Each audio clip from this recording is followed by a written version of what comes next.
All right, welcome to another episode from the Chart Reader. So we'll be taking a look at actually a normal four we've been covering now: BBAI, SoundHound, Open, and SOFI. I think in that order. And hey, I think the easiest thing to say is I got BBAI very wrong. I did. Hey, luckily there was a good resistance line drawn, and there was ways of taking advantage of that, and I'll talk about that shortly. But for a guy that says I live and die by these lines, I kind of died here, right? I should have. I've been saying the 200's a hard one to lose, but there was just things that had me a little hesitant, right? So all like I always do, I'm much louder about my mistakes than my good calls. So I'll kind of go over why I got things wrong. I'll talk about this line right here, and really, I still think there's a little baby bit of me that's still unsure if this is real or not. But hey, again, maybe I'm just overthinking things right now, and this is why I always say it's a two-way street. And the comments, I love them, right? From there, we'll take a look at SoundHound, and hey, SoundHound has been really struggling with this 1450, and I keep saying I don't know why. Right, we just came off really good earnings. We really haven't lost all the moving averages. It's not quite a cluster. There's the volume's actually not too bad, right? We just can't get the great volume that we were looking for, right? I don't even know what it is. And again, this isn't an easy line. This 14 something. Where's it? This one. I'll go over this one real quick, but yeah, I mean it's something for sure. And my goodness, right? But again, it's still trying. We're still over the 8 and the 20, and we're just leaving the lower indicators are actually pretty good, right? The one thing I've been talking about, and I really haven't, I'm not covering this one necessarily, but look, Nvidia is still kind of doing some funky things right now, right? Yeah, it's been as far down here under the 50. Yeah, it's been as high as here over all the moving averages. There still has been not a single confirmation. There has not been a back to back. And now we have all the moving averages kind of getting close to each other and maybe making a cluster. And, I've seen things about an Nvidia deal, and I saw another thing about like China antitrust monopoly stuff. Like there's just a lot of I don't know on Nvidia on what used to be I know it's going up, right? So maybe that's what's slowing down SoundHound. Like I said, I really don't know, and I'm kind of giving more thoughts on the opening one than anything, but you get what I'm saying, right? It still looks all right. It really does. It's just my goodness, we need a little bit more, right? So just in case I talk about BBAI too much and not enough SoundHound, at least I did that right there. So as we come into open, listen, the one thing we've been talking about, and really as much as I see that run right there, I've been really focused on this second run because hey, that's essentially what we've been playing since this earnings moment right here, right? And this second run has been all about the 8 moving average, all right? And I'm starting to see what went from away from the 8 down to the 8, away from the 8 down to the 8. Maybe it's actually been a little more horizontal and go than I've actually been noticing. And I think that's kind of what's happening today. And I'll give you my thoughts on really what the last couple candles have looked like, right? But I'm starting to see a shift from you go away up and then drop back down to you go away and then just horizontally wait till you hit it again and boom. There are different ways of bouncing on the 8 moving average. There are better ways, and hey, both are still kind of good because you're still bouncing up on it, right? But I like the latter. That's where we're at, where we're starting to do the horizontal thing. All right, so I'll give you thoughts on that as well as what I'm expecting next, right? Of course, and then SoFi. Look, SoFi to me really today was a weird day. And I couldn't figure out why it was a weird day really until a couple hours ago. Tomorrow, we are less than 24 hours from the next FOMC meeting. All right. Tomorrow, what time is it? 2 hours from 24, 22 hours from now. Wow, I could have just looked at this. That was the dumbest thing I could have done. I apologize. Around 11:30 my time, around 2:30 Eastern, Powell's going to be on the microphone and he's going to be speaking. And right now, on the call tomorrow on the 17th, it's 100% ease, with some people wondering if we're actually going to make a bigger cut than not. I don't think we are. I think it's going to be another 0.25, but hey, the fact that they're even thinking that is crazy. What's even crazier is when I go to the next call, right here, in October, it's still 100% ease probability, as well as I've been doing this chart reader thing for a few years. I actually never used to look at FOMC until other, people told me how important this was. I never knew this site existed until maybe a year ago, give or take. I have never seen, excuse me, three back-to-back 100%, let alone the fact that look how crazy some of these assumptions are starting to get about how deep of a cut things might be by the time we get to December, right? So today was a funky day, and really today I think is simply a wait for tomorrow's FOMC and the guidance that's going to be given for these next two earnings, FOMCs, right? And really, I think that's what SOFI, that's what this candle looked like, right? There was a quick second of like, what is going on? And actually, I don't want to call it a crash because this is SOFI, it's just slow and steady, right? But what was going on kind of turned into a 50% candle doji almost, right? And I think it makes a lot of sense going into FOMC, especially as you're looking at a financial institution right here, right? And rate cuts matter, guidance matters, this and that, especially here. So I think it's just let's see what happens tomorrow. Let's see how it confirms expectations, right, of the next couple of calls, the next couple of rate calls, etc. And then we'll go from there, right? And really, I like to look at the indices, right?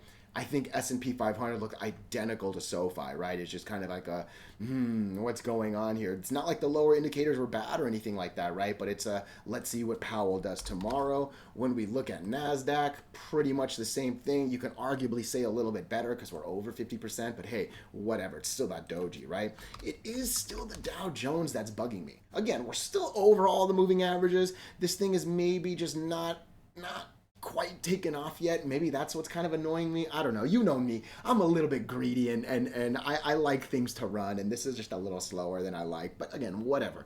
They're all okay. Powell does the job tomorrow, and we'll continue from there, right? So it's all about the guidance that the man gives and the expectations that come from that. All right. So before we do go any further, though, and I give you more of my thoughts and opinions, what are we going to do? Same thing we always do, right? We'll take a look at the daily and the weekly to see how these things are setting up short term.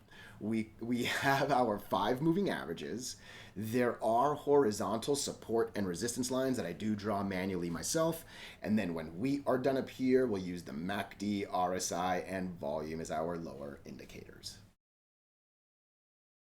Hey, really quickly, if you can, please subscribe to this channel. Share this video online with your friends. Comment good or bad if you disagree. Look, anything you can do helps so much with these YouTube algorithms. But for real, just being here, giving me your time, I'm so grateful for it, all right? So let's get into it. And look, I'm going to talk about what I'm expecting next, right? But I got to zoom out just a little bit and talk about this 200 moving average. So I was very wrong on this. There were people that were really liking that Thursday, what was that, Friday, Monday? Yeah, Friday, Monday. Wow, my goodness. Nonetheless, I was still very worried, and I'm going to go over why, right? So we had this gap down earnings, right? And then from there, I just continued to see this thing it couldn't get over the 8, and I was worried that when you go over the 8, what happens is the 20 just slaps you down, and it's the 8 and the 20 excuse me, sorry, that become a real bother, right? What I kept saying was, look, it really is one of my catchphrases. I live and die by the lines, right? When I move my money, I have something called the 1 and the 2. It's a little bit different from these 5 moving averages, but it's very similar. And really, I live and die by the moving averages.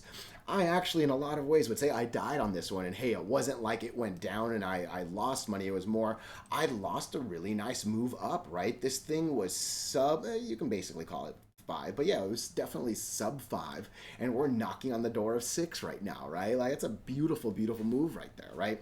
The good thing is, hey, even though I kind of missed, a good amount of that, the opportunity to jump in on a good alert from a good resistance was there, right? And I'm going to go over this line right here. But yeah, I very much overvalued the 8 and the 20 over the 200. All right. And yeah, I think that really was my mistake. I should have respected the fact that this is the last one for a REIT. Like, These three are textbook moving averages. I would assume, I don't watch other YouTube people and stuff like that, but I would assume like 9 out of 10, 90% of the people talking about moving averages probably have these three. Maybe you have some different ones here and here. Maybe you have a couple in between, right? Like there's a bunch of different things you can do. But like the 200, the 100, and the 50 are textbook. And the 200 is the hardest to break up and the hardest to lose down. And that really, I made a Star Wars joke about using the Force to keep it away from the line. And that's how powerful it was. It was just use the Force to go up, you know? And that's what happened, right? From there, I really stress the difficulty of these two lines. Look, the 20 by itself is really hard. The 100 by itself is really hard. It is hard to get over two moving averages when they're clustered like that. I would even say especially those two right there, right? But again, that's the strength of the 200 moving average. And then really, it's the strength of a NASDAQ all-time highs. This really did a lot for BBAI, and really I did not connect this to that because to me I didn't like this earnings drop. I'm telling you, to me earnings sometimes matter more than the index. And I've seen indices go up while stocks go down because of the earnings. And yeah, I didn't carry the all-time high NASDAQ with the 200 moving average bounce, even though I really did say all those words on the last videos, right? I think where I want to stress is, even though I for sure got those 3 days wrong, easy, and this morning's gap up, right? This 544, if I just waited for the 544, I actually would have caught most of this 17, right? And it was a pretty textbook one right there. It was actually almost to the penny. So I'm zooming out. It had really not a lot to do with this. You can maybe say it was a 50% of that candle, but this right here is the candle. And if you look on February 5th, we opened at $5.45, the second line right there. That's a penny under or over my line, right? Once we got over that line, all that happened was green, green, green, red, red, red, green, green, green in a beautiful channel, right? When the spacing between the lines is good, you pop up, right? When the spacing is bad, you fall down quickly, right? So double, both sides of the coin really hit BBAI right here, right? So look, what's next? I'll be honest, I could tell I'm like still so 50-50, even though arguably I shouldn't. That's a good green over red. That's a good green over red. That's a very healthy 64. That's actually really nice volume. And 200 million shares. This was one of the top 10 volume stocks today. I think it was top 5, but I don't have my phone in front of me to look real quick. But big day just individually. I like that steady line growth right there. And yeah, I love talking about it. When the 50 line gets too high because big volume and you're nowhere near it, oh my gosh, you can't look at this thing. Just as we're missing all those days, all we're doing is heading down. Volume comes back, you start getting the average day behind. This was a 50% higher day too, right? This is what comes. So I'm saying all that trying to think of what I want to say. And look, this is at least what I'm going to say. On the way down, I'm not going to draw this line because I don't need to draw the line. But 570 is still very bullish. If you can hold 570, that's good with me. If you lose 570, you're probably going to come back to 544. And realistically, as long as you don't lose 544, you're actually still bullish. Because again, green, green, green, red, red, red, green, green, green might make a little bit of a red, red, red down. But hey, it could quickly green, green, green back, right? So I'm okay coming back to 544, especially because, hey, it was a couple days ago when I didn't even expect we'd be here, right? So, hey, just holding that is actually pretty good, right? From there, if you're not in right now, we're basically right at the money line. Again, I'm not going to draw this candle, but this is the only green candle right here. That's actually also almost perfectly the top of that red candle right there, right? So we're basically there. If this thing goes to 6, I would assume it's going to come up to 620-ish. That's almost a 5% gain right there, right? You're almost gaining 30 cents right there. I think really right now we're looking for a 10% move. If this thing breaks 6, I think there's a good chance it'll at least wick that 660. I don't know if it's going to get over the 50 and hold it or not, but yeah, I think if it continues on up, that's what we're going to look for. Really, volume has to hold too, right? So we're at least looking for what, 210 million shares. So let's call it 30. I'll just do the math real quick for everyone. But if I want 210, right? Today was 200, so I'm getting just a little bit more. 210 million shares in a 7-hour trading day. We want 30 million shares, right? So that's what we're looking for up. Just hold on down. Yeah, for real. I live and die by the lines, and this was an example of me not living by them and the problems that come with it. But hey, hopefully good resistance lines drawn kind of balance out mistakes, and there you go, right? So where are we on the weekly? This isn't a bad weekly, right? This isn't a bad weekly. As you look at the weekly, what's actually happening is we lost the 8, we held the 20, and seemingly use it to bounce back up, right? So this is a pretty good technical move right here, just on that, right? So weekly's not looking bad at all. Let's just see what happens. If you can break all 5 and fly, you know I'll be a lot more comfortable with this thing over 7, right? But hey, let's see what happens. Volume is king, right? I think I'll end it there. Volume is queen for the ladies watching this. Look, SOUN, I think I talked about it a good amount on the opening thoughts. I'm still really surprised why this thing is this flat.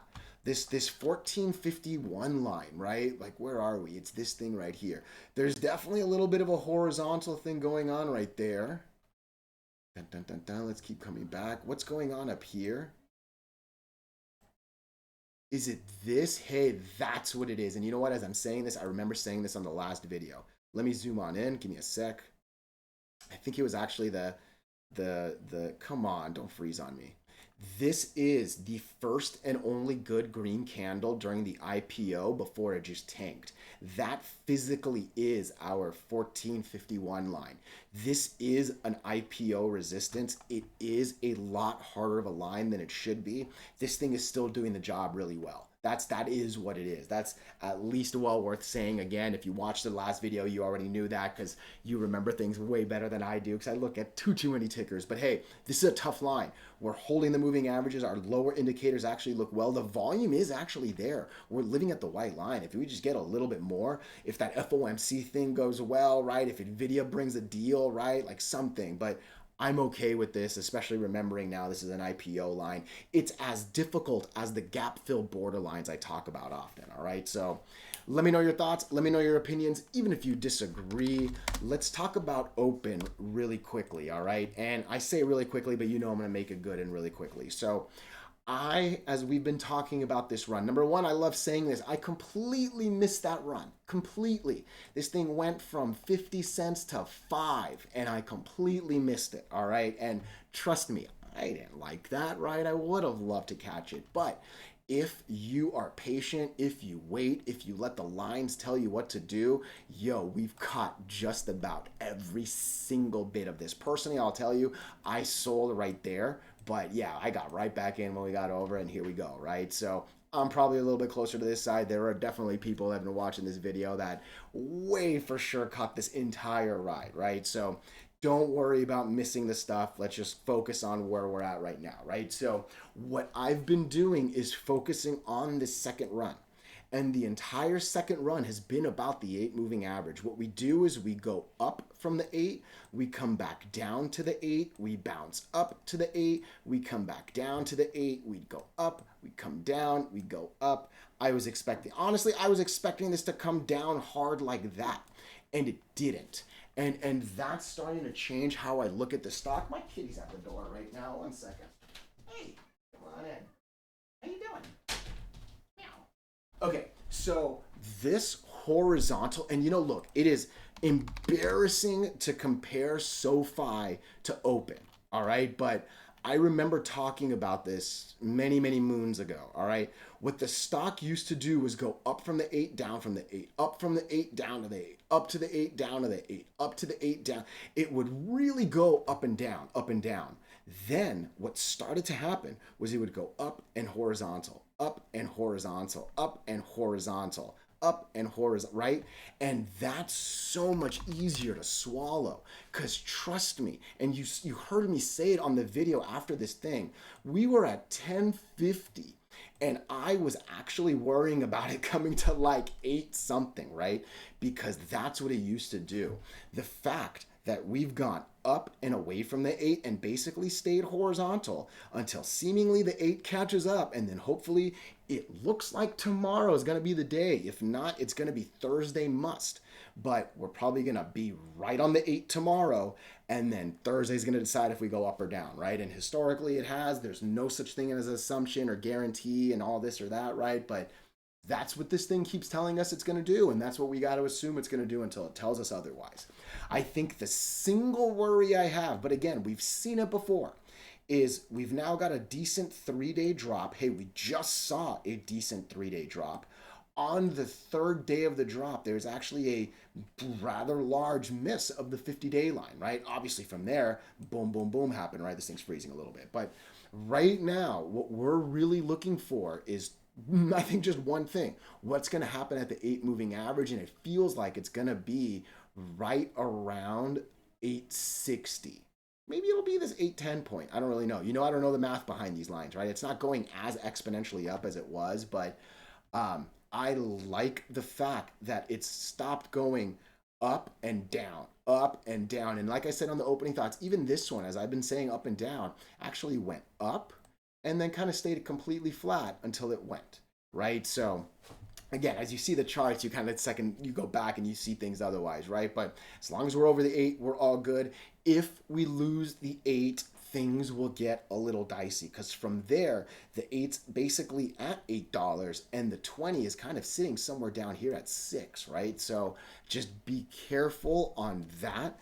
Just don't go below 8 is the easiest thing to say. Let's see what happens when this thing sits on and hits the 8 moving average though, all right? Where are we on the weekly? Look, this is a high weekly. And again, the weekly goes up from the 8 and then down to the 8, goes up from the 8. And really, this one's actually starting to go a bit horizontal. It went up and then kind of horizontal to that. It went up, not really horizontal. This thing did actually come down a little bit, right? So I don't know if it's going to come down. I don't know if this thing's, let's see, right? Like let's don't lose 8. That's the most educated thing I'm gonna say right here. Let me know your thoughts. Oh wait, no. Let's talk about up. Let's talk about up. What happens? Okay, what's our money line? This is still my money line. All right. I think I wouldn't even say 9, because 9 is basically where we're living. We're living at this 50% candle line, right? I still don't regret drawing it. If you watch my videos, I normally would put a good candle, a good resistance or support right there, right? We're really holding that well. I still like my 2 lines that I drew here. If we break 990, the expectation is 1170. After 1170, it's 14. We cannot lose 8, because if we lose 8, the expectation's 6. All right. Let me know your thoughts. Let me know your opinions. Even if you disagree, let's end it with slow and steady SOFI. Listen, there's still things to like here. I obviously loved that right there. All right. If you watched my last video, I feel like I could talk about the 617 for another 20 minutes right now, but I'm not. All right. This candle right here closes at 26.15, the green number at the top right there of the box. We have never gone over this line. And as I come back to the IPO moment, dun, dun, dun, dun, dun, you can see these are just wicks, not even the candle opening over that line. We have never been over 26.17 before yesterday. That was a nice close over it. That was a lovely gap up the day after. Again, today's candle, if it was not for tomorrow's FOMC meeting, I do believe would have continued. You gotta respect the 50-50-ness of the FOMC as much as this thing. And again, I'm not logged in. They don't have my information. They don't have my personal info. They don't got my chart reader info, right? As much as this says 100% tomorrow, as much as this thing says 100% in October, as much as it says 100% in December, and I'll be real honest with you, this has been a really good site in terms of hitting the probabilities it has expected. Despite all of that, I like this day because you need to respect the fact that Powell can say anything tomorrow. Obviously, there's a board, they have rules and votes, and it's not like the guy's like doing whatever he wants. But you get what I'm saying. It is like an earnings call. We don't know what's going to happen until it happens. Again, it's 11 o'clock Western, 2 o'clock Eastern, whatever in between, depending on where you live. Once Powell finishes saying his stuff, what's really going to happen is we're going to see if those 200% in October and December hold, and then we're going to see what the deeper percent cuts are going to do, right? Like that's what it is, right? Literally a month ago we were expecting in December to still be in the 400, the rates, right? In the this is like no at this point, right? Like we are it's there's some real significant expectations here. It's gonna be dictated by tomorrow. And again, with SOFI, it's kind of a two-edged thing, right? Yeah, if rates go down, they're gonna, make a little bit less because they're gonna give loans at lower rates instead of higher rates, so that's less of an in.